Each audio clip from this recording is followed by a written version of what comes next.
not making this video for attention, or sympathy, or anything. I just want anyone who can help me to do that.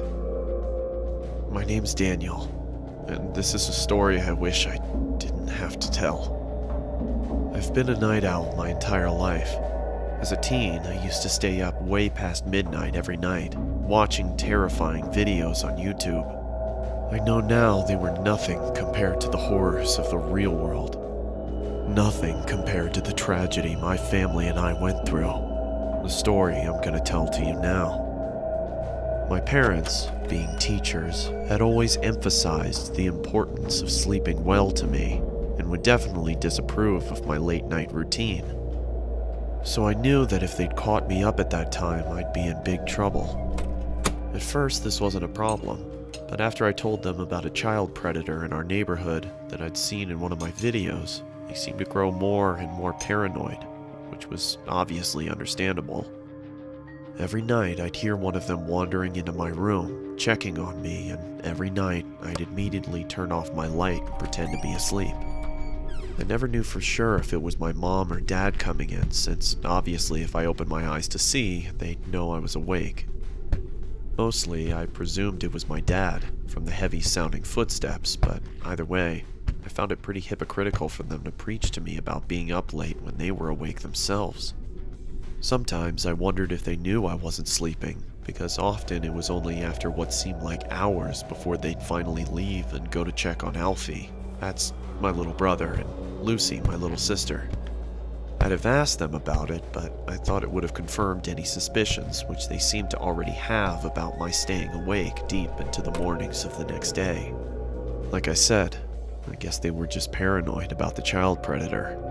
It was stupid for me to presume any of these things, and I'll never forgive myself for it, but I did it all the same. Anyway, one day, Lucy's school, where my parents both work, announced a school trip. It meant they'd be gone at some point next month from Saturday morning to Sunday morning, and it meant that I'd finally get to watch the horror movie my friend had lent me, that my parents had refused to let me watch. There was one downside though. I'd be left to look after Alfie. He, being only 6 years old, my mom was reluctant to leave him in my care alone. But my dad defended me, reminding her that Alfie had been up most of the night after a nightmare, so he'd probably sleep most of the day anyway. Besides, he reassured her, he's 17, he can be given a little responsibility. With a heavy heart, my mom agreed. I honestly wish she hadn't. Finally, the morning came for them to head off.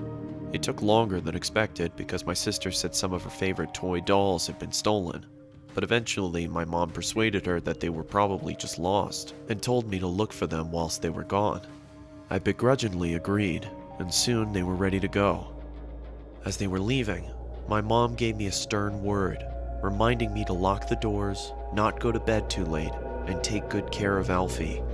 She told me she'd be watching through the security cameras to make sure I was looking after him properly. I told her she really didn't have to worry. Then we said our goodbyes, and they were off. Alfie and I spent most of the day playing outside, but came in after the frisbee landed near a strange man who Alfie said had been in his nightmare. I told him that was ridiculous, because even if he somehow was in his dream, he wouldn't be able to remember. Anyway, I went by myself to get it, and I have to admit that the man was fairly creepy. He had a huge grin, and his eyes, staring right at me, seemed to be permanently forced further open than they were designed to go. His clothes all seemed to have been made from someone 50 years younger, as they struggled to cling to his fully grown body. It was cold, but he was wearing a sun hat, a tiny one for children, which barely fit on his head. I recognized it, but didn't know how at the time. If I'd learned anything from the videos I spent my nights watching, I'd have abandoned the frisbee and left, but clearly I didn't, because not wanting to feel like a baby, I approached him.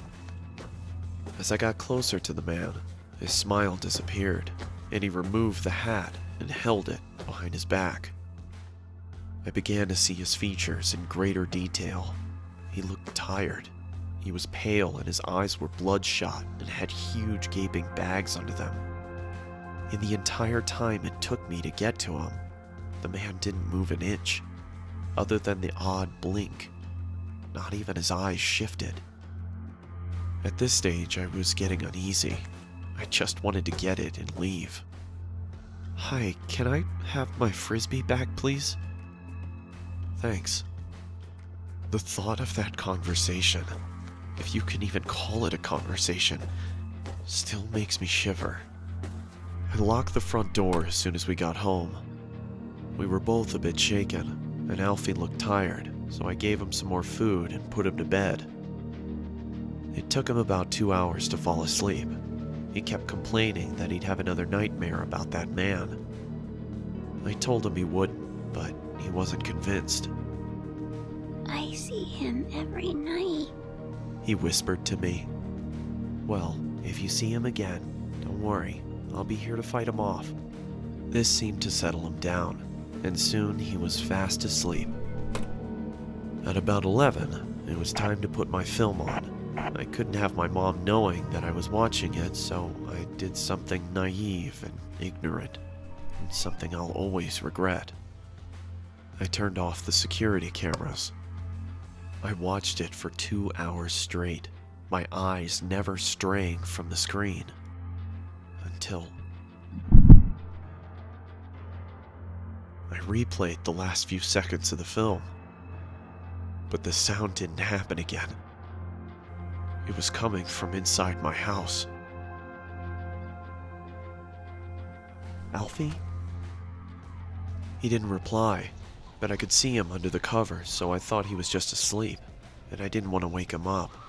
I swear, if I thought anything worse had happened, I'd have checked. "You okay?" I thought maybe I was just worrying too much, hearing things. It was late, and the film had been scary. Maybe it was just all in my head. I knew from the sound of his voice it was him. "Alfie! Alfie?" Usually this much noise would have woken him up. "Alfie, what's going on?" I knew something was wrong. It was him. The doll. I couldn't believe it. It had to be some kind of sick prank. It had to be. But it wasn't. It was the man I'd spoken to earlier. He'd taken my brother. "Alfie!" I was certain they'd be gone before I could reach them. But he didn't set off straight away. He watched as I tried helplessly to do something. I screamed and I shouted and I banged on the windows and I tried to open the doors, but nothing worked. It was all in vain. There was nothing I could do for my brother, my best friend, as he was stolen away from me.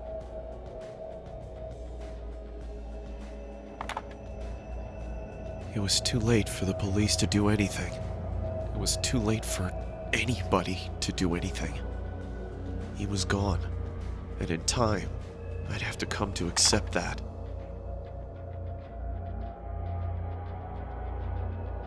You have 9 new messages. First message.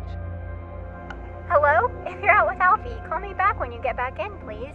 Love you guys. Bye. End of message. Second message. Daniel, we've been trying to get a hold of you for hours. Is everything alright? Did you turn the security cameras off?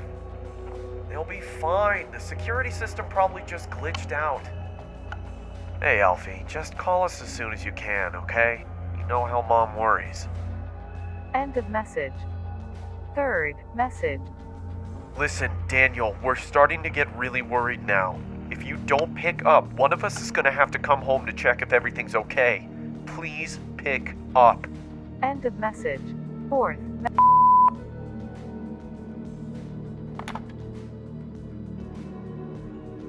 Daniel, are you okay? Daniel! What's happened? Please answer. I couldn't bear to tell them anything. That was 7 years ago. We never found him. When I asked my parents if they'd seen anything at all of this man whilst they checked on us during the night, they only looked at me, concerned and confused. "What do you mean?" they asked. I could only stare at them in horror.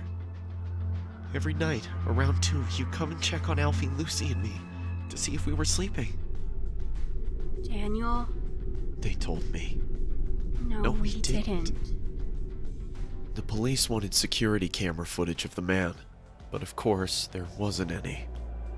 It automatically deletes any footage older than 24 hours, which meant I'd been mindless enough to stop it recording on the only night we could have seen him.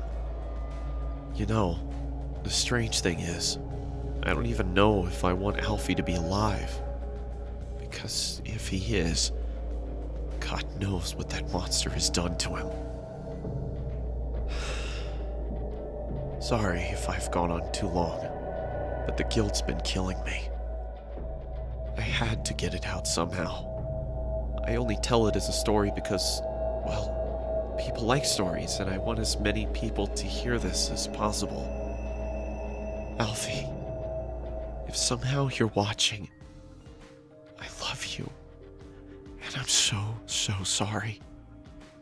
Please, don't lose hope. And to the man who took you, it's not too late. If you have any heart at all, and even if you don't, please let my little brother come home. To everybody else, if someone comes into your bedroom at night, open your eyes. You never know who it might be. I still stay up late at night. But it's not because I don't want to sleep. It's because I can't. In case anyone sees Alfie, this is the last good photo we took of him. That's it. Stay safe.